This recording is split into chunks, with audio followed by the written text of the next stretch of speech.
अब इस स्थिति के लिए अरविंद केजरीवाल और उनके साथी तो बिल्कुल तैयार नहीं थे, उनको अपेक्षा ही नहीं थी। तो जैसे ही एलजी का ऑर्डर आया चीफ सेक्रेटरी को कि जांच कराइए एसीबी से, और एसीबी से खबर आई कि वो पूछताछ के लिए अरविंद केजरीवाल, संजय सिंह और मुकेश अहलावत के यहाँ जाने वाली है, ये लोग भागे हुए एसीबी में शिकायत करने गए। भाई, आपके विधायक को खरीदा जा रहा है और आप सोशल मीडिया पर एक पोस्ट करके घर बैठ जाएंगे। जब सरकार दांव पर लगी हुई हो, अगर 16 और 20 विधायकों को खरीदा जा रहा है तो इसका मतलब सरकार बदल सकती है। इसके बावजूद आपको इसकी कोई चिंता नहीं है, क्योंकि आपको मालूम है अंदर से कि सरकार नहीं आ रही है।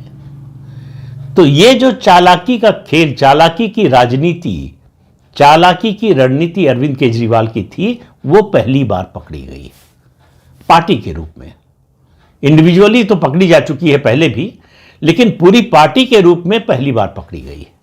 अब इसका खामियाजा तो अरविंद केजरीवाल और उनके साथियों को भुगतना पड़ेगा, क्योंकि 8 फरवरी को वो सत्ता में नहीं आ रहे और सारी बौखलाहट इसी बात की है।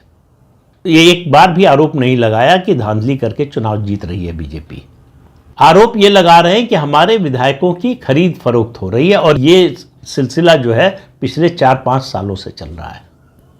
एक भी विधायक उनका आज तक इस बात को साबित नहीं कर पाया, न तो पार्टी साबित कर पाई है कि कोई ऑफर दिया गया। इस पर भी मुकदमा दायर हो चुका है, आतिशी और एक और नेता के खिलाफ, आम आदमी पार्टी के, दोनों पर इस मामले में केस चल रहा है। इसके बावजूद आप हिम्मत देखिए।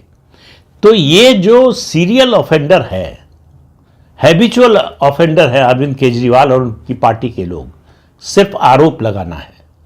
अच्छा, आरोप लगाने के लिए तो कुछ करना ही नहीं होता बोलने के अलावा, किसी के खिलाफ कुछ भी बोल दीजिए। तो ये इस तरह से उनकी राजनीति चलती रही, लेकिन अब उसके अंत का समय आ गया है।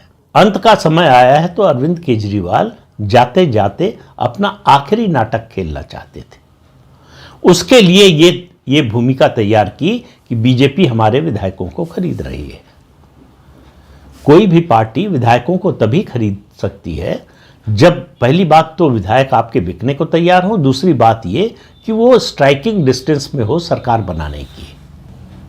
तो भले ही अभी सार्वजनिक रूप से न माने अरविंद केजरीवाल और उनके साथी कि बीजेपी की सरकार बन रही है, पूर्ण बहुमत से बन रही है, लेकिन इतना तो उन्होंने इस नाटक के जरिए मान लिया कि बीजेपी सरकार बनाने के स्ट्राइकिंग डिस्टेंस में है।